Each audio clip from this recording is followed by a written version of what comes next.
Ma'asyiral muslimin yang dimuliakan Allah Subhanahu wa taala. Alhamdulillah, pada malam hari ini kembali kita dipertemukan di Masjid Muhajirin. Semoga Allah Subhanahu wa taala senantiasa menjaga yang senang memakmurkan masjid ini, termasuk kita semuanya. Salawat dan salam kita aturkan kepada Rasul kita Muhammad sallallahu alaihi wasallam. Allahumma salli ala Muhammad wa ala alihi wa sahbihi wa man sara ala nahjihi ila yaumiddin. Pembahasan di malam hari ini kita akan membahas tentang kehebatan para ulama dalam sebuah perdebatan. Karena bagaimanapun Allah Subhanahu wa taala berfirman di dalam Al-Qur'anul Karim, ud'u ila sabili rabbika bil hikmati wal mau'idatil hasanati wajadilhum billati hiya ahsan. Ajaklah manusia ke jalan Rabbmu bil hikmah, dengan kebijaksanaan, dengan kelembutan, wal mau'idatil hasanah, dan dengan mau'idah, nasihat-nasihat yang baik. Wajadilhum billati hiya ahsan, ataupun dengan cara berdebat, tentu perdebatan yang baik. Artinya pada dasarnya dalam berdakwah itu kita mengedepankan akhlak yang baik ataupun kelembutan. Karena Allah Subhanahu wa taala memerintahkan Nabi sallallahu alaihi wasallam, wa in kunta ghalidal qalbi lan faddu min haulik. Kalau engkau keras wahai Muhammad di dalam dakwahmu, tentu mereka akan lari dari dakwahmu. Artinya asal dakwah itu kelembutan. Karena bagaimanapun kelembutan itu akan menghiasi segalanya. Atau dengan cara mau'idhah, nasihat-nasihat yang baik. Tapi terkadang dalam berdakwah itu juga perlu debat. Karena ada beberapa manusia yang tidak bisa dilembutkan hatinya dengan nasihat. Mungkin karena ada syubhat di kepalanya, sehingga terkadang perlu ada perdebatan. Dan itu yang dilakukan sejak zaman para sahabat dan juga para ulama salaf. Maka malam ini kita akan contohkan beberapa perdebatan dari zaman para sahabat Nabi sallallahu alaihi wasallam sampai kepada para ulama, generasi terbaik umat ini, tabi'in, tabi'ut tabi'in, dan ulama-ulama ahli sunnah wal jamaah lainnya. Ma'asyiral muslimin yang dimuliakan Allah Subhanahu wa taala, kita mulai dari zaman para sahabat. Di masa Utsman ibn Affan radhiyallahu an, di akhir-akhir kekhilafahannya, kita tahu bahwa banyak orang-orang yang kemudian terpengaruh dengan ajaran Sabaiyah, pengikut Abdullah ibn Saba, seorang Yahudi Yaman yang pura-pura masuk Islam tapi ingin menghancurkan Islam. Maka dialah orang yang pertama yang melakukan pemberontakan dalam Islam kepada penguasa yang sah. Ketika di musim haji, karena Utsman ini kan sudah tua, sudah renta, tidak mungkin juga haji bersama para sahabat dari Madinah ke Mekah. Rupanya datang orang-orang dari beberapa negeri, dari Mesir, dari Irak, dari Kufah, ribuan, dan dipimpin oleh tokoh-tokoh mereka. Mereka datang untuk menuntut Utsman ibn Affan radhiyallahu anhu. Datang mereka ke kota Madinah. Kemudian mereka hendak melepaskan baiat kepada Utsman dengan beberapa alasan. Lah ketika itu Ali radhiyallahu an adalah orang yang membela Utsman ibn Affan radhiyallahu an. Ketika mereka datang kepada Utsman ibn Affan radhiyallahu an, di situ ada Ali radhiyallahu an dan beberapa para sahabat. Kata Ali radhiyallahu an, "Kenapa kalian datang kemari? Dan kenapa kalian tidak suka dengan kekuasaan Utsman ibn Affan radhiyallahu an?" Maka orang-orang ini, orang-orang Sabaiyah ini mengatakan, karena ada 5 perkara. Kata Ali radhiyallahu an, sebutkan 5 perkara itu. Di sini mulai perdebatannya. Yang pertama, Utsman ibn Affan radhiyallahu an ketika haji, dia tidak mengqasar salat. Padahal perjalanan Madinah dan Mekah itu adalah perjalanan safar. Dan sunnah mengatakan bahwa safar itu ada rukhsah qasar. Tapi Utsman tidak melakukan qasar di Mina, malah dia menyempurnakan salatnya. Berarti dia menyelisih sunnah Nabi. Kemudian kata Ali, yang kedua apa? Yang kedua, Utsman ibn Affan radhiyallahu an memiliki peternakan unta. Dia gemukkan unta-unta itu, kemudian unta-unta itu untuk kepentingan dia dan keluarganya. Padahal unta-unta itu milik kaum muslimin. Mungkin bahasa kita, Utsman korupsi. Kemudian yang ketiga kata Ali, apalagi? Maka mereka mengatakan, Utsman ibn Affan telah membakar Al-Quran. Lihat bagaimana seseorang bisa membakar Al-Quran. Harusnya Quran itu dimuliakan, bukan dibakar. Kemudian kata Ali radhiyallahu an, yang keempat apa? Yang keempat, Utsman memerintahkan gubernur-gubernur di daerah-daerah semua dari kerabatnya, dan ini nepotisme. Kemudian kata Ali radhiyallahu an, lalu yang terakhir apa? Yang terakhir, Utsman ibn Affan radhiyallahu an telah menjadikan para pemimpin di bawahnya sigharus sahabah, sahabat-sahabat pemula. Kan banyak sahabat-sahabat senior. Kata Ali radhiyallahu an, ada lagi? Tidak ada lagi. Dari sini Ali mulai menjawab. Kata Ali radhiyallahu an, baik, saya akan jawab. Adapun Utsman radhiyallahu an, dia tidak mengqasar salat karena Utsman itu memiliki istri di Mekah dan punya rumah di situ. Artinya bahwa Utsman itu dari Madinah ke Mekah dia pulang karena punya juga istri di situ. Kan Utsman istrinya banyak. Berarti dia di situ dihukumi mukim, bukan safar. Wajar Utsman tidak mengqasar.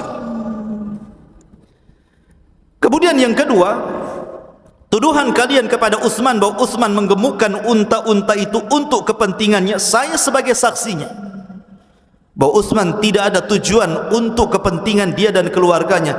Itu semua adalah infak bagi kaum muslimin. Kemudian yang ketiga, adapun Utsman membakar mushaf, membakar Quran, Utsman itu membakar mushaf qiraah yang syaddah, qiraah yang tidak masyhur. Karena di zaman Utsman bin Affan radhiyallahu anhu terjadi pengumpulan mushaf. Kan sahabat Nabi SAW itu ada yang memang ditunjuk oleh Rasul sebagai sekretarisnya, setiap turun wahyu dicatat. Ada juga sahabat itu yang mencatat sendiri-sendiri di rumahnya, sehingga terkadang antara catatan satu sahabat dengan yang lainnya itu terkadang ada perbedaan lafaz. Contoh umpamanya lafaz innallaha sami'un alim, dalam catatan sahabat yang lain innallaha huwas sami'ul alim, ada huwanya. La Utsman ini dia mengumpulkan qiraah yang tidak masyhur.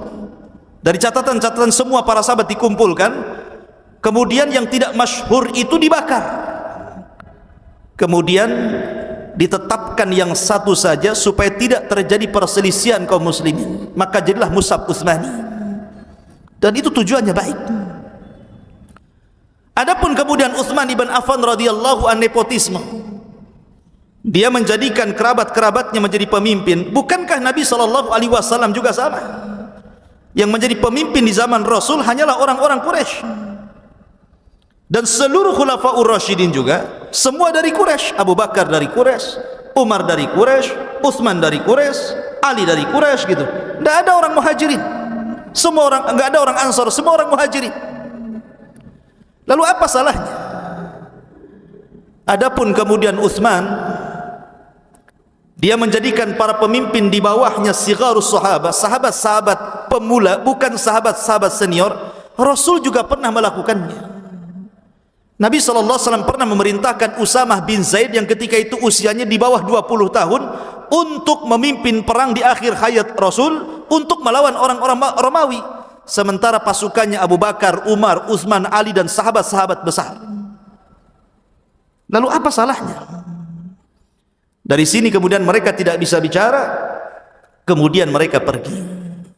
Walaupun kemudian akhirnya Abdullah bin Sabah membuat siasat, dibuatnya surat kaleng, bahwa surat itu berisi kalau seandainya anak-anak muda ini balik ke Mesir, balik ke Irak, balik ke Kufah, bunuh mereka. Padahal surat itu surat palsu. Akhirnya kemudian mereka daripada pulang mati, balik lagi ke Madinah. Dari situlah terjadi tragedi pembunuhan Utsman. Tapi lihat bagaimana Ali berdebat melawan mereka, dan mereka tidak bisa bicara. Ini satu kisah. Kemudian perdebatan yang lain, perdebatan Abdullah ibn Abbas radhiyallahu anhuma dengan Khawarij. Jadi ketika Ali radhiyallahu an berperang melawan Muawiyah, karena Muawiyah ketika itu enggan berbaiat kepada Ali, alasannya karena Muawiyah meminta para pembunuh Utsman itu ditangkap dan diadili. Setelah ditangkap dan diadili baru kami berbaiat. Tetapi Ali radhiyallahu an beristihad lain dan mengatakan tidak bisa. Baiat dulu saya, kita kumpulkan kekuatan, karena di belakang para pemberontak itu kabilah besar. Akhirnya tidak sepaham antara Ali dan Muawiyah. Terjadilah peperangan antara kubu Ali Madinah dan kubu Muawiyah yang ada di Syam, yang disebut dalam sejarah sebagai perang Siffin. Lah ketika kemudian perang itu banyak para sahabat meninggal. Tapi dari orang-orang yang meninggal itu, dari sini tampak bahwa kebenaran ada di pihak Ali, bukan di pihak Muawiyah. Ketika terbunuhnya Ammar ibn Yasir. Kenapa Ammar ibn Yasir menjadi patokan bahwa kebenaran ada di pihak Ali, bukan di pihak Muawiyah? Karena Rasul pernah bersabda kepada Ammar ibn Yasir ketika membangun Masjid Nabawi, orang-orang bawa satu bata, dia bawa banyak bata karena kuat tenaganya. Maka Rasul memuji Ammar, tetapi Rasul mengatakan, ya Ammar sataqtuluka fi'atun baghiyah. Wahai Ammar, meninggalmu itu kau akan dibunuh oleh para pemberontak. Maka benar, rupanya Ammar meninggal pada perang Siffin, dan Ammar di kubu Ali, bukan di kubu Muawiyah. Dari sini menunjukkan bahwa Ali adalah khalifah yang sah dan Muawiyah sebagai pemberontaknya. Dari sini kebenaran di atas Ali. Akan tetapi ketika di tengah-tengah perang ini terjadi gencatan senjata, karena terlampau banyak korban di antara banyak para sahabat Nabi SAW, maka dihentikan peperangan. Semua mengacungkan Al-Quran. Lah ketika itu Ali radhiyallahu an mengutus seseorang, sebagaimana kemudian Muawiyah juga mengutus seseorang untuk berunding. Di antara utusan itu adalah utusan Amr ibn As radhiyallahu an dan juga Abu Musa al-Ash'ari. Amr bin As diutus oleh Muawiyah bin Abi Sufyan, kemudian Abu Musa al-Ash'ari diutus oleh Ali radhiyallahu an, suruh berdamai dua orang ini, kira-kira solusinya gimana supaya jangan perang. Maka terjadilah bulir-bulir kesepakatan, akhirnya terjadi perdamaian. Ali pun dengan pasukannya pulang ke Kufah, karena ketika itu ibu kota dipindah dari Madinah ke Kufah. Di tengah jalan, rupanya pasukan Ali sebanyak 6.000 pasukan keluar dari kubu Ali. Tidak setuju dengan perundingan antara Abu Musa dan Amr bin As itu. Marah mereka. Yang 6.000 pasukan ini, yang belakangan disebutkan oleh ahli sejarah menjadi cikal bakal kelompok Khawarij. Akhirnya mereka pun nyasar ke sebuah daerah, bermukimlah di sebuah tempat di Kufah namanya Harurah. Lah melihat itu, bahwa pasukan Ali terpecah di sini, Abdullah bin Abbas radhiyallahu anhuma meminta kepada Ali radhiyallahu anhu untuk diizinkan mendebat mereka. Tapi Ali radhiyallahu anhu ketika itu melarang, karena tahu bahwa ya kalau selamat, kalau enggak bisa saja Abdullah bin Abbas akan dibunuh oleh mereka. Tapi Abdullah bin Abbas meyakinkan Ali bahwa dia akan selamat. Berangkatlah Abdullah bin Abbas radhiyallahu anhu dengan pakaian yang sangat indah, dengan pakaian yang sangat indah dari Khullatul Yaman. Tujuannya Abdullah ibn Abbas sebenarnya ingin merendahkan orang-orang Khawarij itu. Maknanya bahwa mereka sendiri tidak paham agama, bahkan soal baju saja mereka tidak paham, apalagi soal agama gitu maksudnya. Maka dia menggunakan pakaian yang paling bagus dipakai, dia sisir, dia kasih wangi-wangi, kemudian dia berangkat menuju orang-orang Khawarij yang keluar dari pasukan Ali itu. Ketika sampai di tengah-tengah orang Khawarij, orang Khawarij merendahkan Abdullah ibn Abbas dan mengatakan, ya subhanallah, pakaian apa yang kau pakai? Karena kebiasaan orang-orang Khawarij itu zuhud, istilah mereka, pakaian seadanya gitu kan. Mereka tidak paham makna zuhud. Jadi kalau zuhud itu izinnya pakai compang-camping, janganlah pakai yang bagus-bagus gitu kan. Mereka merendahkan Abdullah ibn Abbas radhiyallahu anhu. Maka Abdullah ibn Abbas radhiyallahu anhu mengatakan, apa salahnya dengan pakaian saya? Bukankah Nabi SAW pernah memakai pakaian yang jauh lebih indah dibandingkan saya? Kemudian Nabi SAW membacakan ayat, Kul man harrama zinatallah li ibadihi wat tayyibatu min rizki. Bukankah Allah berfirman, siapa yang mengharamkan perhiasan Allah bagi hambanya dan kebaikan dari rizkinya? Nabi SAW pernah memakai pakaian yang jauh lebih indah dibandingkan saya. Maknanya bahwa soal urusan pakaian saja mereka tidak paham. Kemudian kata Abdullah bin Abbas, apa masalah kalian sehingga keluar dari baiat kalian kepada Ali radhiyallahu anhu? Kenapa kalian keluar dari barisan Ali, kemudian menyempil di daerah sini? Akhirnya satu di antara pimpinan mereka mengatakan, karena 3 perkara. Apa itu 3 perkara itu? Mereka mengatakan, 1, Ali radhiyallahu anhu melibatkan kami dalam perang melawan Muawiyah bin Abi Sufyan. Ketika kami sudah semangat berperang, tiba-tiba perang berhenti. Kemudian Ali mengutus hukum dengan cara mengutus seseorang. Dia tidak menegakkan hukum Allah.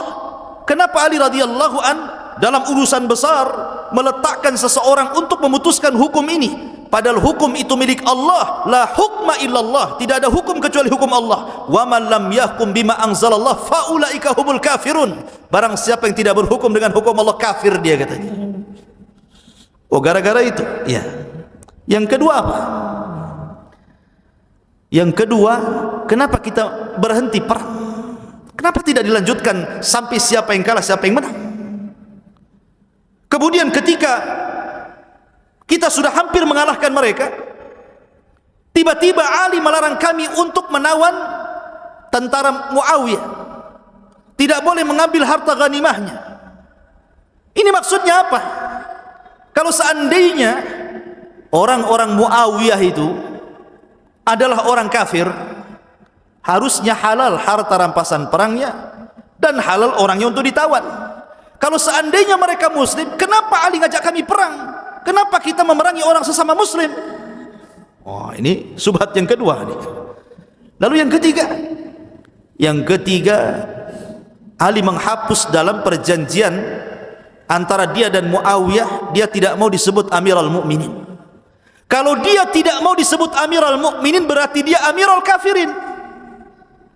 Kalau dia tidak mau disebut pemimpin kaum muslimin, berarti dia pemimpin orang kafir. Cuma 2 mukmin kafir saja. Oh, ini kan dahsyat ini. Kata Abdullah bin Abbas radhiyallahu anhu, baik, saya akan jawab. Adapun kenapa Ali radhiyallahu anhu mengutus seseorang untuk bernamai antara Abu Musa al-Ash'ari dalam satu pihak dan di pihak lain Amr bin As?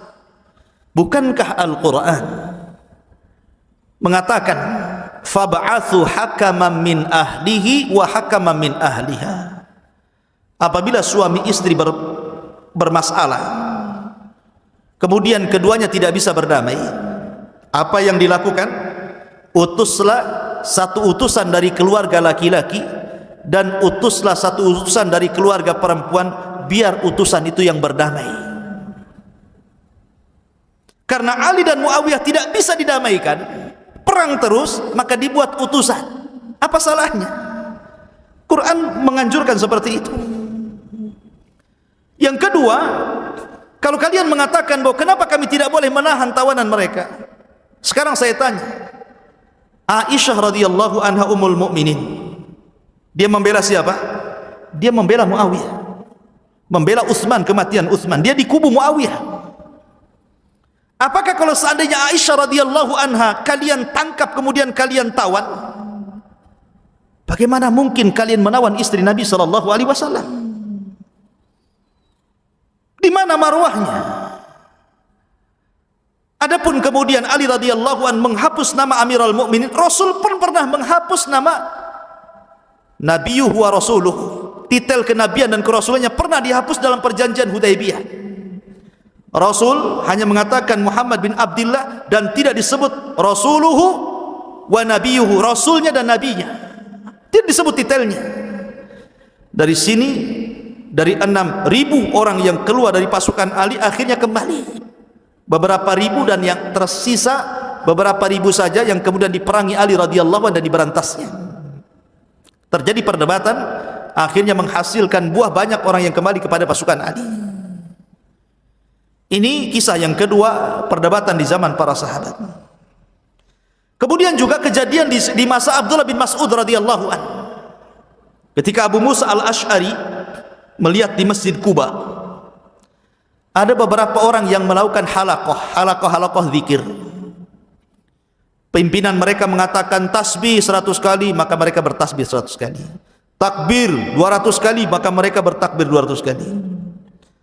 Abu Musa datang kepada Abdullah bin Mas'ud dan mengatakan, "Ya Aba Abdurrahman," kunyahnya Abdullah bin Mas'ud, "saya melihat di Masjid Kuba ada halaqah zikir yang tidak dicontohkan di zaman Nabi." Kata Abdullah bin Mas'ud, "Masa iya?" "Iya, kalau tidak percaya lihat." Berangkatlah Abdullah bin Mas'ud dengan Abu Musa al-Ash'ari ke Masjid Kuba. Betul, di situ ada halaqah zikir banyak sekali yang tidak dilakukan di zaman Nabi. Maka Abdullah ibn Mas'ud berteriak kepada mereka, "Ada apa dengan kalian? Kalian melakukan hal-hal yang tidak dilakukan oleh Rasul dan oleh para sahabat Nabi." Karena ketika itu yang melakukan halaqah itu tidak ada satupun sahabat Nabi, semua para tabi'in, maksudnya di bawah para sahabat. Maka Abdullah bin Mas'ud mengatakan, sebaiknya biji-biji kerikil yang kalian gunakan untuk menghitung zikir-zikir itu, gunakan untuk menghitung kesalahan kalian. Aku jamin kebaikan kalian tidak akan hilang. Maka mereka mengatakan, "Ya Aba Abdurrahman, ma aradna ilal khair." Wahai Aba Abdurrahman, Abdullah bin Mas'ud, kami melakukan seperti ini niatnya baik. Apa salahnya? Ini kan kebaikan, baca takbir, tahlil, tahmid. Ini kan kebaikan. Apa salahnya?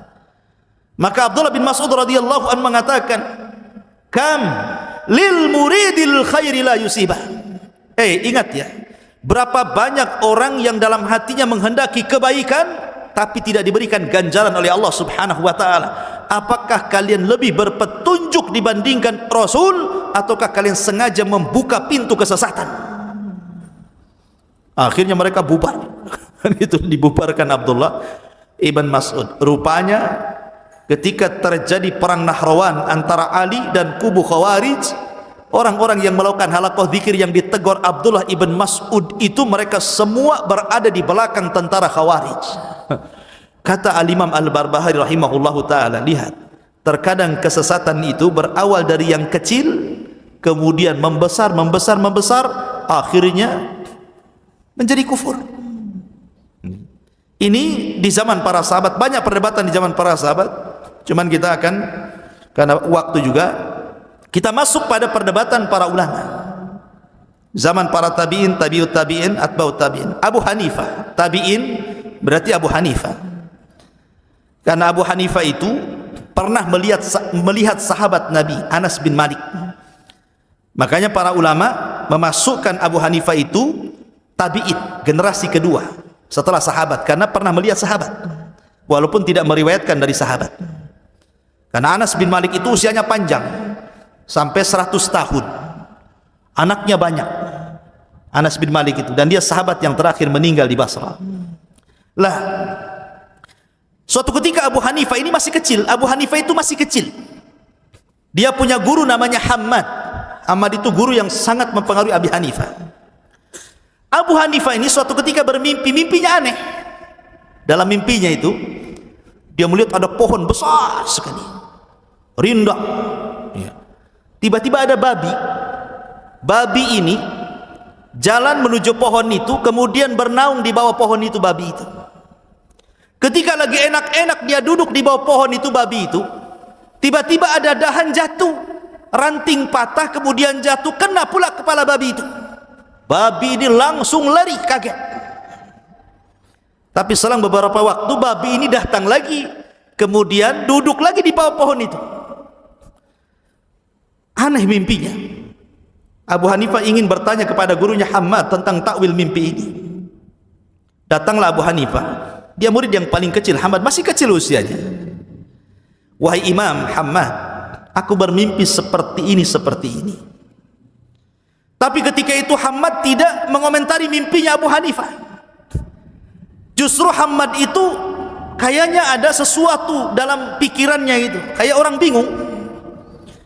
Sehingga Abu Hanifah bertanya, ya Imam, ada apa dengan kamu? Saya ini bertanya soal takwil mimpi. Kata Hammad, ya Abu Hanifah, aku lagi bingung. Kenapa? Datang utusan kepadaku bahwa ada undangan debat dari Rais Zanadiqah, pimpinan zindik. Zindik itu maksudnya orang-orang munafik. Mengajak debat para ulama di daerah kita ini, dan aku yang disuruh untuk menghadapinya oleh Amirul Baldah, oleh gubernur daerah itu. Aku pula mewakili semua para ulama, kata Hammad. Sementara aku bingung, yang diperdebatkan ini soal ketuhanan. Bagaimana mungkin aku akan berdebat dengan orang-orang zindik soal ketuhanan, sesuatu yang tidak bisa dilihat. Ini kalau aku berdebat akan memfitnah manusia. Kata Abu Hanifah, Allahu Akbar, aku baru paham takwil mimpiku, wahai Imam, katanya. Aku baru paham takwil mimpiku. Padahal Imam Hammad tidak menjelaskan takwilnya. Kata Abu Hanifah, subhanallah, aku baru paham takwilnya, katanya. Ada apa dengan anda, wahai Abu Hanifah? Kata Hammad, boleh jadi takwilnya begini, wahai Imam. Pohon yang besar itu adalah syajaratul ilmi, pohon ilmu, dan itu engkau. Adapun babi yang datang kemudian di bawah pohon itu, itulah zindik yang mau datang tuh, katanya. Itulah zindik yang mau datang itu. Adapun ranting yang jatuh itu kemudian kena kepala si babi itu aku tuh. Aku yang akan mengusirnya, katanya. Adapun babi itu kemudian pergi dan datang lagi, dia sudah bertobat karena sudah kupentung itu kepalanya, katanya kan. Hammad ketawa saja, subhanallah, katanya Abu Hanifah, baru tahu aku takwil mimpinya, katanya. Kalau begitu ya Imam, tugaskan aku yang mendebat mereka, biar aku saja yang mendebat mereka. Kalau aku kalah, kata Abu Hanifah, wajar, aku anak kecil. Anak kecil kalah debat wajar. Tapi kalau aku menang, aku akan katakan saya tilmidh Hammad, saya muridnya Hammad, kau akan bangga denganku, katanya. Kata Hammad, ya sudah, pergi kau sana, katanya. Berangkat Abu Hanifah ini. Ini orang-orang sudah kumpul nih, sudah kumpul, orang-orang zindik ini sudah kumpul. Kemudian Gubernur sudah menyaksikan dalam perdebatan itu. Ditunggu-tunggu Hammad itu datang-datang. Yang datang pula anak kecil Abu Hanifah. Ya. Kata Ra'su Zanadiqa ini, kepala zindik ini mengatakan, "Aina Hammad?" Di mana Hammad? Kata Abu Hanifah, "Imam Hammad tidak datang dan dia mengutus aku." Kata mereka, "Saya tidak mungkin melayani anak kecil. Saya ingin melayani Ra'sul Ulama, pemimpin para ulama di sini." Kata Abu Hanifah, "Saya katakan, guruku Hammad mengatakan bahwa perdebatan ini bukan perdebatan besar. Perdebatan ini perdebatan kecil. Dan saya murid yang paling kecil, makanya dia mengutus yang paling kecil." Abu Hanifah itu. Ya. Ini perdebatan kecil, tidak mungkin guruku yang menghadapi. Karena ini perdebatan kecil, makanya dia mengutus murid yang paling kecil dan akulah yang paling kecil dari muridnya. Sudah, jangan banyak bicara. Kira-kira apa yang mendebatkan dengan saya? Beraninya Abu Hanifah, masih kecil dia. "Baik," katanya orang zindik ini, "saya akan tanya kepadamu banyak soalan. Silahkan tanyakan saja." Pertama katanya, "Kapan Tuhanmu dilahirkan? Sejak kapan Tuhanmu dilahirkan? Apakah Tuhanmu itu ujug-ujug ada bahasa kitanya, ataukah dilahirkan?" Kata Abu Hanifah, "Lam yalid wa lam yulad." Tuhan itu tidak dilahirkan dan tidak melahirkan. Kalau Tuhan itu dilahirkan atau melahirkan, tentu dia punya orang tua. Dan dia tidak punya orang tua. Oh gitu ya? Saya tanya lagi. Kalau memang Tuhanmu tidak dilahirkan, sejak kapan adanya Tuhanmu itu?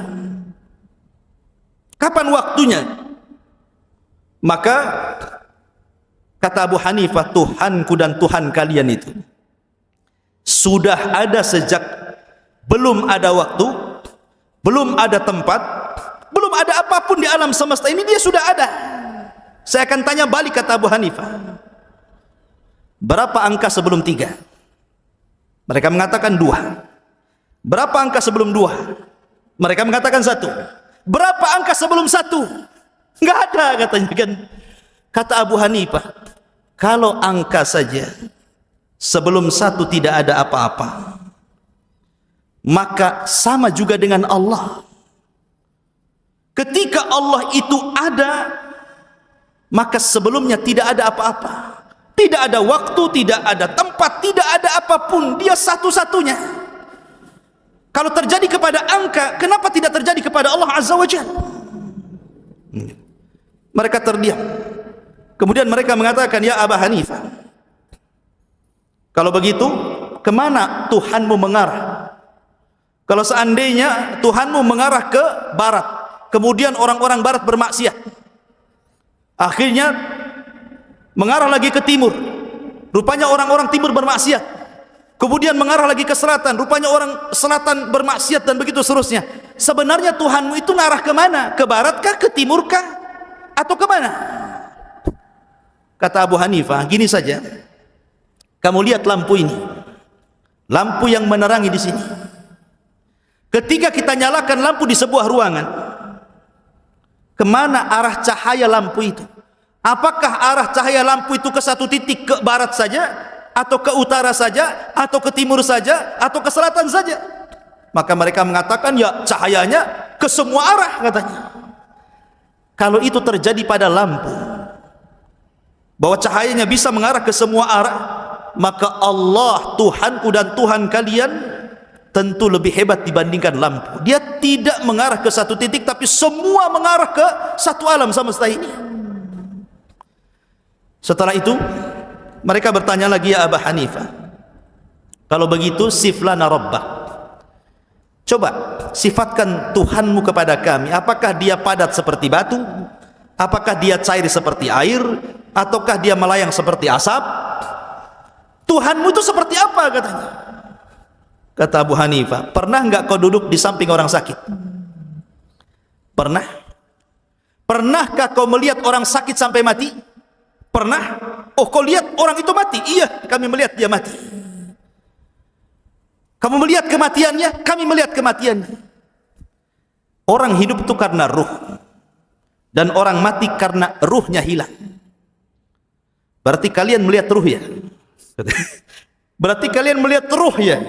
Ketika melayang dari tubuh orang kalian melihat ruh ya? Katanya. Ya tidak melihat ruh lah ya Abu Hanifah. Seandainya kalian bisa mensifatkan ruh kepada saya akan sifatkan Tuhan saya kepada kalian, katanya. Jadi dibalik sama dia. Artinya ketika kalian tidak sanggup mensifatkan ruh, bagaimana saya mensifatkan Tuhan? Ruh itu bagian daripada makhluknya.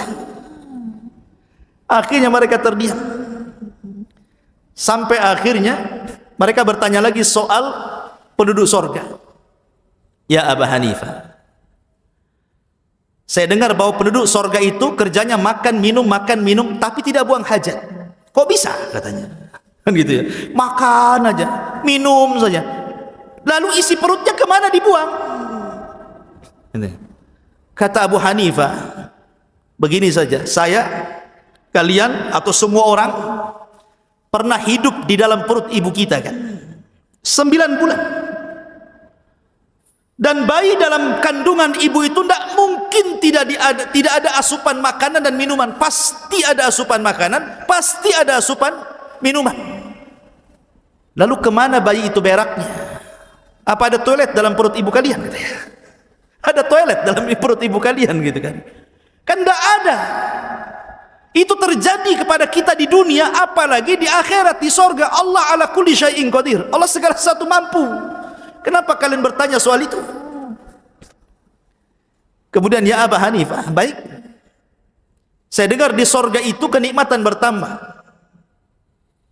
Kalau orang itu di sorga itu makin hari makin ganteng, makin hari makin cantik gitu kan. Mereka mengkiaskan dengan urusan dunia. Orang kan kalau makin berumur makin jelek kan begitu. Makin banyak makan makin gemuk kan gitu ya. Kok di sorga kan bertambah terus nikmatnya. Bagaimana ini Abu Hanifah? Kata Abu Hanifah, saya akan contohkan di dunia dengan ilmu. Ilmu ini kalau diajarkan seperti saya seperti ini nih, mengajarkan ilmu sama antum, maka pengetahuan saya bertambah. Dan bertambah. Setiap saya mengajar ilmu pasti bertambah. Tidak mungkin bertambah. Pasti bertambah, ada pengetahuan baru. Kalau saya ajarkan itu, tapi kalau saya tidak ajarkan ilmu ini pasti berkurang, lupa segalanya. Di dunia terjadi bahwa sesuatu yang tidak bisa dilihat bisa bertambah. Ilmu kan tidak bisa dilihat kan gitu ya. Karena itu pengetahuan, tapi bisa bertambah. Apalagi di sorga. Dari sini mereka mengatakan, ya sudah, saya ingin bertanya, ini pertanyaan pamungkas ini. 3 soalan. Kalau engkau bisa menjawab wahai Abu Hanifah, kami beriman. Kami akan tobat mengikuti agamamu. Tapi kalau tidak, berarti engkau kalah dalam debat. Kata Abu Hanifah, ya sudah. Apa 3 soalan itu? 1, kamu katakan Tuhanmu tidak dilahirkan. Tuhanmu sudah ada sejak sebelum segala sesuatu ada. Macam-macam.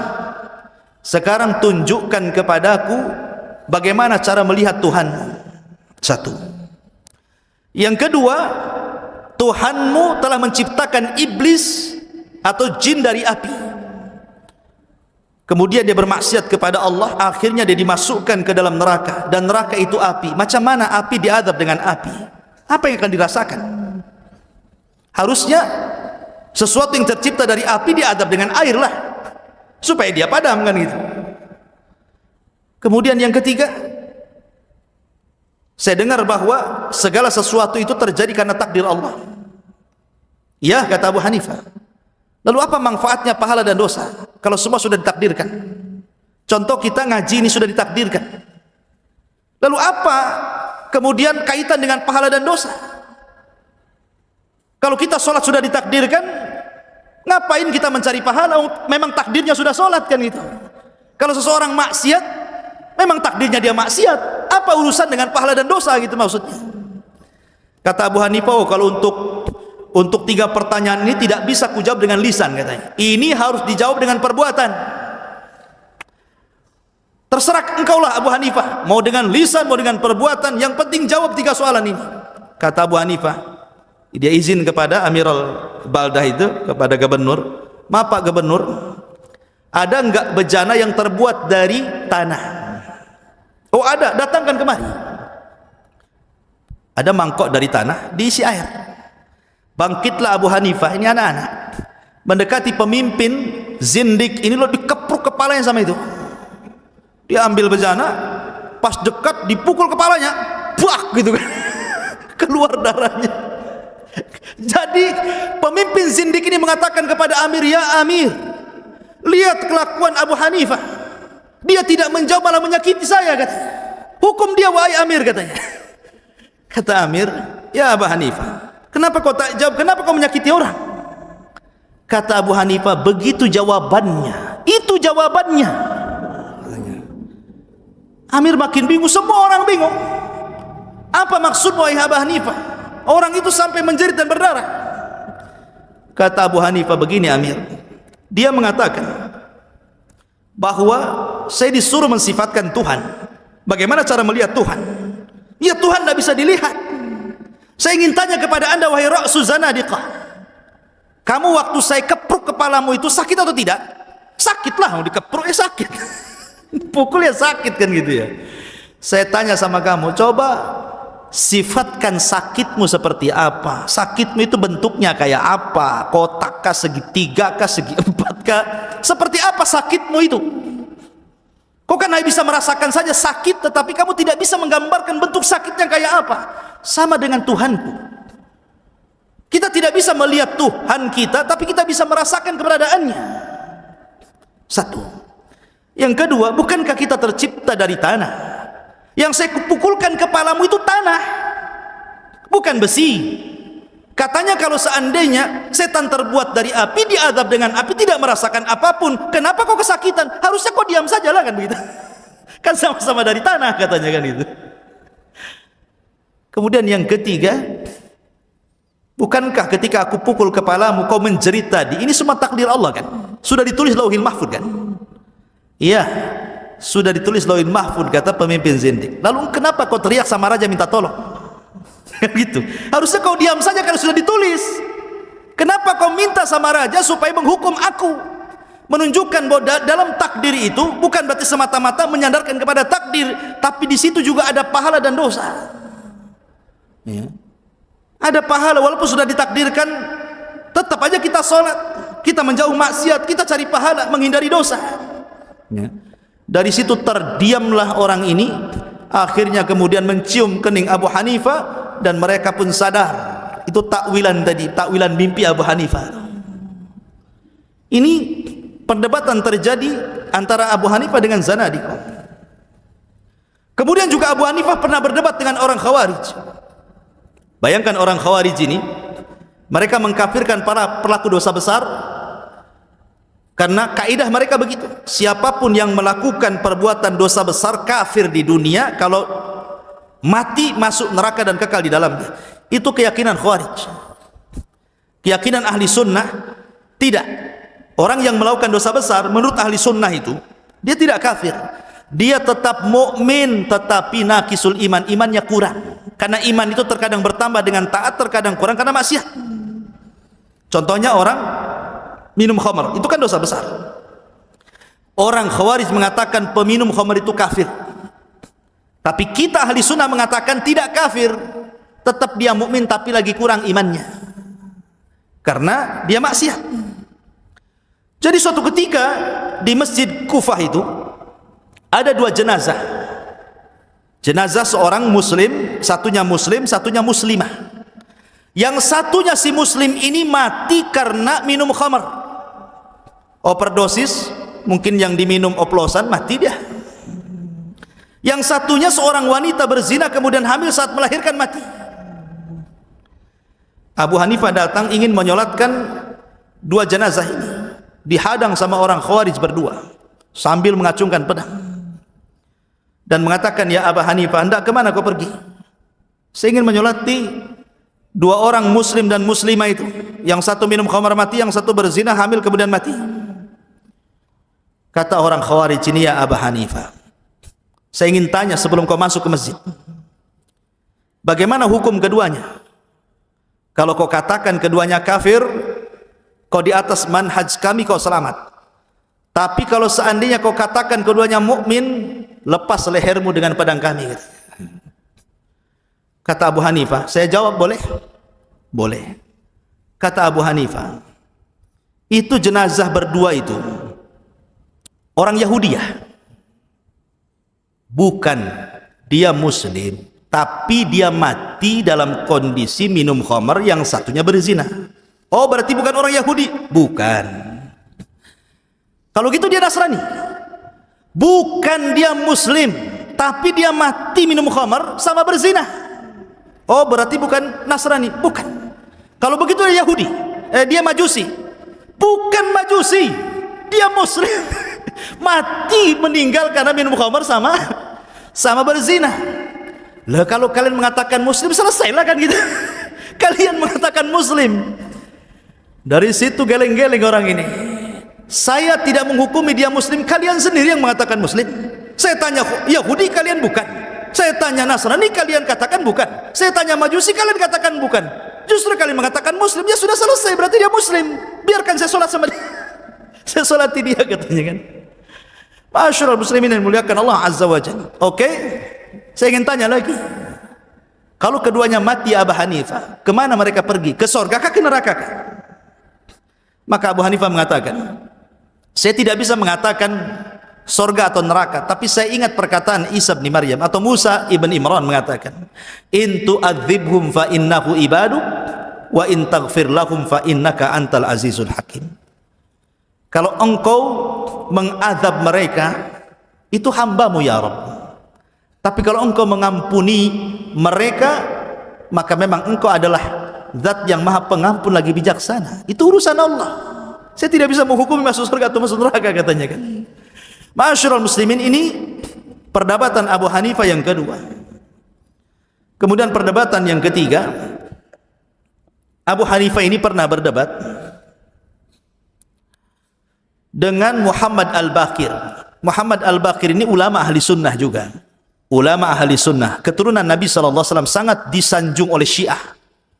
Syiah itu mereka sangat menyanjung Muhammad Al-Baqir karena salah satu cicit Nabi SAW. Padahal Muhammad Al-Baqir itu ulama ahli sunnah, dia tinggal di Madinah, tapi orang Syiah sangat mengagungkan Muhammad Al-Baqir.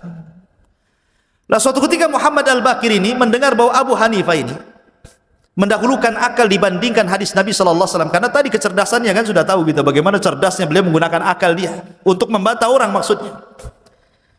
Jadi suatu ketika Abu Hanifah ini haji ke Mekah, pulang haji, kemudian mampir di Madinah. Pas pula dia berjumpa dengan Muhammad Al-Baqir. Kata Muhammad Al-Baqir, saya ingin berjumpa dengan Abu Hanifah, ingin tabayyun. Datangkan Abu Hanifah kemari. Maka datanglah Abu Hanifah ke rumah Muhammad Al-Baqir, alim ulama Madinah itu. Kemudian disediakan kursi. Kemudian Abu Hanifah rahimahullahu ta'ala ditanya oleh Muhammad Al-Baqir, ya Abu Hanifah, aku mendengar engkau mengagungkan akalmu dan menghina hadis-hadis kakekku, maksudnya Nabi SAW. Kata Abu Hanifah, saya tidak pernah menghina hadis-hadis kakekmu, dan saya tidak pernah mengagungkan akal dibandingkan hadis Nabi SAW. Kata Muhammad Al-Baqir, tapi itu yang sampai kepadaku. Sekarang buktikan kalau engkau itu tidak menghina hadis-hadis dan tidak membesarkan akal. Sini kau duduk. Maka Abu Hanifah langsung datang ke hadapan Muhammad Al-Baqir, tapi tidak mau duduk di kursi. Dia duduk di bawah. Jadi Muhammad Al-Baqir kayak saya gini duduk di kursi, Abu Hanifah duduk di situ sambil wajahnya memandang Muhammad Al-Baqir. Kata Muhammad Al-Baqir, aku sudah sediakan kursi, kau harusnya duduk di sana. Kenapa kau duduk di sini? Kata Abu Hanifah, inilah kedudukanku dengan dirimu sebagaimana kedudukan sahabat Rasul dengan Nabi SAW. Dari sini saja sebenarnya Abu Hanifah ingin mengatakan, kalau aku menghargai Ahlul Bait, mana mungkin aku menghina hadis Nabi? Begitu. Jadi awal saja sebenarnya sudah masuk dalam perdebatan itu. Kemudian kata Muhammad Al-Baqir, sekarang buktikan kalau kamu tidak menggunakan akalmu untuk melawan hadis-hadis Nabi SAW, hadis-hadis kakekku, katanya. Kata Abu Hanifah, saya ingin bertanya 4 soalan. 1. Di zaman kakekmu Nabi SAW, mana lebih kuat, laki-laki ataukah perempuan? Kata Muhammad Al-Baqir, ya laki-laki lebih kuat lah, masa perempuan? Ya karena laki-laki lebih kuat tenaganya, lebih kuat akalnya. Kalau memang laki-laki lebih kuat dibandingkan perempuan, saya ingin tanya lagi, kata Abu Hanifah, dalam pembagian waris, mana yang lebih banyak? Laki-laki kah yang kuat ataukah perempuan yang lemah? Kata Muhammad Al-Baqir, perempuan separuh laki-laki. Kalau saya pakai logika, wahai Muhammad Al-Baqir, harusnya laki-laki separuh, perempuan 1. Dia kan lemah, dia tidak bisa mencari, sementara ini laki-laki bisa mencari. Tetapi karena ketentuannya seperti itu, saya tidak bisa mengatakan apapun. Yang kedua, membasuh, mengusap sepatu khuf ini, mana yang kotor? Ini sepatu nih, mana yang kotor, yang bawah atau yang atas? Yang kotor, karena yang menginjak itu yang bawah, tentu yang kotor yang bawah, yang bersih yang atas. Saya mengusap saya memfatwakan bahwa sepatu itu diusap atasnya, bukan bawahnya. Kalau saya pakai akal, saya akan suruh manusia mengusap bawahnya, bukan mengusap atasnya. Tapi karena itu ketentuannya, memang begitu, itu yang diusap bukan bawahnya. Kemudian yang ketiga, wanita haid. Kalau wanita haid itu kan meninggalkan sholat, meninggalkan puasa. Mana yang lebih utama, sholat ataukah puasa? Sholat dibandingkan puasa. Tetapi kenapa yang diperintah mengqadha justru puasa, sholat tidak diperintah qadha? Harusnya sholat yang diqadha, puasa tidak, karena sholat lebih hebat dibandingkan puasa. Tapi karena memang nasnya seperti itu, ya mau diapakan? Dan yang terakhir, mani dan kencing. Ya. Mana yang lebih najis? Kencing apakah mani? Kencing najis, mani tidak najis. Makanya Rasul pernah sholat, di sarungnya ada maninya. Tapi kenapa orang kencing ketika dia sudah berwudu, cuman membatalkan wudu, kemudian wudu lagi selesai. Tapi orang keluar mani tidak bisa berwudu, harus mandi dia.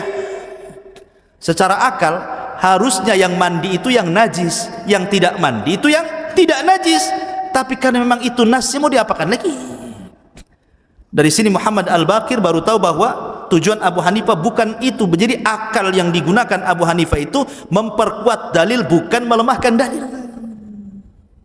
Ini perdebatan Abu Hanifah di zaman tabi'in. Taib. Kemudian kita beralih kepada perdebatan ulama yang lainnya. Di zaman itu ada orang namanya Muhammad Al-Baqillani. Muhammad Al-Baqillani. Memang secara akidah dia mutakallimin ahli kalam, tapi kita tidak membahas akidahnya, kita membahas perdebatannya.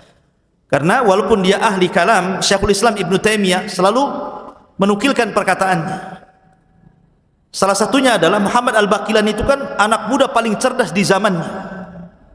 Dia pernah mendebat Raja Romawi sehingga terkenal namanya Muhammad Al-Baqillani.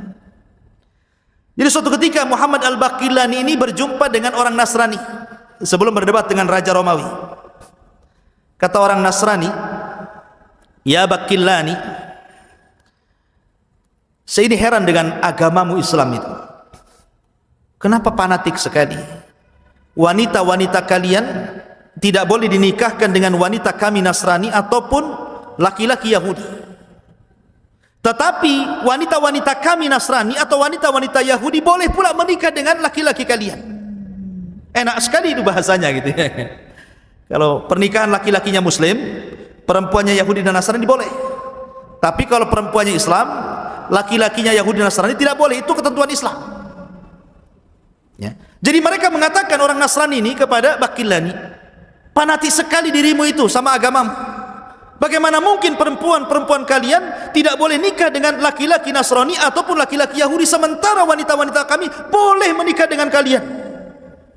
Jawaban Baqillani, "Ya, karena kami umat Islam mengakui nabi kalian. Nabinya orang Nasrani Isa bin Maryam kami beriman. Nabinya orang Yahudi Musa ibn Imran kami beriman. Tetapi kalian hanya beriman dengan nabinya orang Yahudi dan nabi kalian sendiri, tapi kalian tidak beriman dengan nabi kami. Coba kalian beriman dengan nabi kami nikahkan juga anak wanita kami dengan kalian gitu. Kalian tidak akan beriman masalahnya.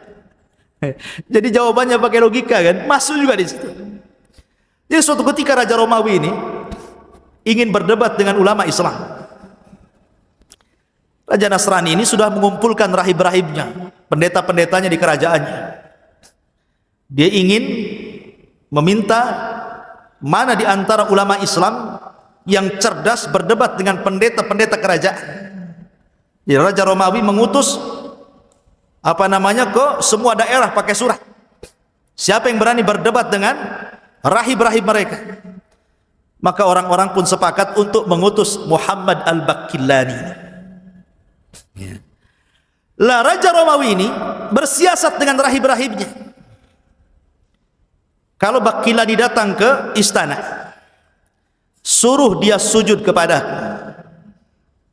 Bagaimana caranya? Kalau dia suruh sujud mungkin tidak mau. Kita buat siasat. Caranya pintu gerbang istana jangan dibuka, tapi dilubangi di bawah. Biar dia masuk kepalanya dulu, sambil merangkak, nanti raja akan berdiri di hadapannya. Datang saja sudah menghinakan dirinya. Datanglah Baqillani ke pintu kerajaan ini. Bingung, nggak ada pintu, yang ada lubang di bawah. Tapi Imam Baqillani cerdas. Dia nggak mau kepalanya dulu masuk, kakinya dulu yang masuk. Kalau kepalanya dulu nanti sujud dia kan. Tapi kalau kakinya dulu kan nunggingi jadi kan. Kakinya dulu masuk, pas muncul di lubang pantatnya dulu yang keluar. Subhanallah. Dari situ geleng-geleng Raja Romawi ini. Subhanallah. Dilihat cerdasnya Imam Baqillani. Masuk sudah membelakangi, baru dia mutar. Ada raja rupanya. Ya. Pas dia masuk, raja kembali ke singgasananya. Rahib-rahib sudah nunggu. Pertama yang disalami siapa? Rahib-rahibnya, pendeta-pendetanya. Bagaimana kok keadaan kalian? Bagaimana istri-istri kalian? Bagaimana anak-anak kalian sehat? Dan itu. Raja marah. Ya Baqillani, kamu sudah tahu rahib tidak menikah. Rahib tidak punya anak, kok tanya pula istrinya, kok tanya pula anaknya, katanya. Kata Imam Baqillani, subhanallah, katanya.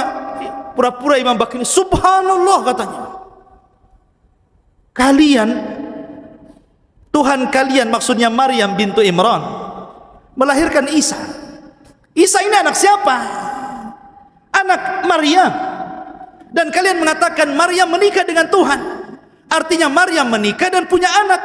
Kenapa rahib-rahib ini tak punya istri, tak punya anak, katanya kan? Itu. Marah raja ini. Akhirnya raja ngasih tahu. Ya Baqillani, saya dengar Aisyah Ummul Mukminin, ibu kalian, istri Nabi sallallahu alaihi wasallam, nabi kalian, berzina dengan Safwan ibn Mu'attil. Ingat dalam hadisatul ifki dalam Bukhari kan, Aisyah pernah difitnah berzina dengan sahabat namanya Safwan ibn Mu'attil. Jadi Raja Nasrani mengatakan, ya Baqillani, saya dengar ibumu, maksudnya Aisyah radhiyallahu anha, sudah berzina. Bagaimana pendapatmu? Kata Imam Baqillani, gini sajalah, saya akan membuat permisalan. Ada seorang wanita yang satu punya anak tapi tak punya suami. Yang satu tak ada anak tapi punya suami. Mana yang layak dituduh berzina? Ini wanita punya anak, nggak punya suami. Yang satu tak punya anak, punya suami. Kira-kira yang layak dituduh berzina siapa? Wanita yang punya anak tak punya suami. Anak siapa ini? Kan gitu ya. Yang ini wanita tak punya anak tapi punya suami. Mana buktinya kalau dia berzina? Sekarang ada dua wanita, satu Aisyah ummuna, ibu kami, satu Maryam, ibu kalian. Maryam punya anak Isa, tak ada suami. Aisyah ibu kami tak ada anak, suaminya Rasulullah. Kira-kira yang layak dituduh berzina itu siapa? Coba bayangkan. Ya. Siapa yang layak dituduh berzina? Maryam atau Aisyah? Katanya. Langsung terdiam. Tapi Imam Baqillani mengatakan, tapi saya tidak menuduh Maryam berzina. Dan saya tidak menuduh ummu kami Aisyah berzina. Keduanya dibersihkan Allah. Keduanya wanita suci. Gitu. Kemudian raja mengatakan, ya Bakilani, saya ingin tanya kamu, Nabi kamu pernah berperang? Maksudnya Rasulullah pernah. Dia pernah memimpin perang? Pernah. Bahkan dia paling depan. Baik.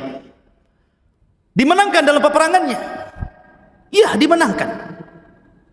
Pernah kalah? Ya pernah juga katanya. Subhanallah, heran kami. Masa Nabi perang kok kalah katanya. Masa Nabi perang kok kalah katanya. Kata Imam Bakillani, bagaimana dengan Isa? Masa Isa disalib katanya. Masa Isa kok disalib katanya. Kalau seandainya Nabi kemudian aib gara-gara dia kalah, kenapa pula Tuhan yang kalian anggap Tuhan, maksudnya Isa itu ada di tiang gantungan, ada disalib? Masa seorang Isa disalib katanya. Tetapi ikhwatu fiddin, ini hanya sekedar perdebatan. Bukan berarti Imam Bakilani mengejek Isa, tidak. Karena mereka yang memulai seperti itu, makanya Bakilani menjawab seperti itu. Sampai akhirnya pertanyaan terakhir, saya dengar dahulu di zaman nabimu bulan pernah terbelah menjadi dua. Kata Imam Bakilani, ya betul, bulan pernah belah dua, dan itu disaksikan manusia. Kata Raja Romawi ini, bagaimana peristiwa besar terbelahnya bulan ada dalam Al-Quran kalian, iqtarabatis sa'wan syaqqal qamar, ketika dekat hari kiamat dan terbelah bulan, sementara kejadian itu tidak ada dalam Taurat, tidak ada dalam Zabur, tidak ada dalam Injil. Bukankah kalian mengatakan bahwa ada kekerabatan antara nabi kalian dengan Isa, dengan Musa dan para nabi yang lainnya? Mereka satu ayah tapi berbeda ibu. Kenapa tidak dicantumkan dalam Taurat, Injil dan Zabur? Imam Bakillani malah menjawab balik, loh, kalau ada kekerabatan, kenapa pula tidak ditulis katanya? Harusnya kan ditulis kan itu.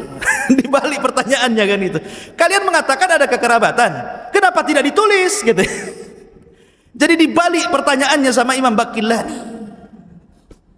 Dari sini menunjukkan apa? Lihat bagaimana para ulama dalam berdebat. Luar biasa akal mereka ketika mengeluarkan perdebatan melawan lawan debatnya. Dan banyak lagi, seperti ketika Al-Adrami, muridnya Imam Ahmad, berdebat dengan Mu'tazilah Ahmad ibn Abi Du'ab masalah Al-Quran makhluk ya. Ahli sunnah mengatakan Al-Quran kalamullah, tetapi orang Mu'tazilah mengatakan Al-Quran makhluk. Maka dihadirkanlah Ahmad bin Abi Du'ab dengan muridnya Imam Ahmad yang namanya Al-Adrami itu. Kata Adrami kepada Ahmad bin Abi Du'ab, karena dia mengatakan Quran makhluk, saya ingin tanya kamu, apakah perkataan Al-Quran makhluk itu diketahui oleh Rasulullah, diketahui oleh Abu Bakar, Umar, Utsman dan Ali?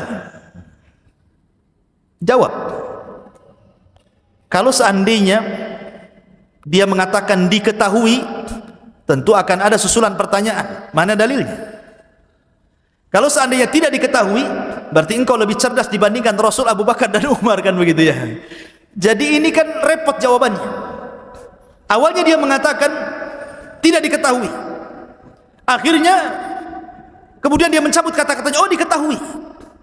Oh baik, kalau diketahui, dari mana kau mengetahuinya? Bahwa itu dikatakan Rasul, dikatakan para sahabat, dikatakan Abu Bakar, Umar dan Utsman. Karena itu konsekuensinya masalahnya. Dari mana kau tahu? Kemudian pertanyaannya, kata Al-Adrami, apakah sulit bagi Nabi SAW dan para sahabatnya mengatakan bahwa Al-Quran itu bukan makhluk kalamullah, ataukah sulit bagi mereka?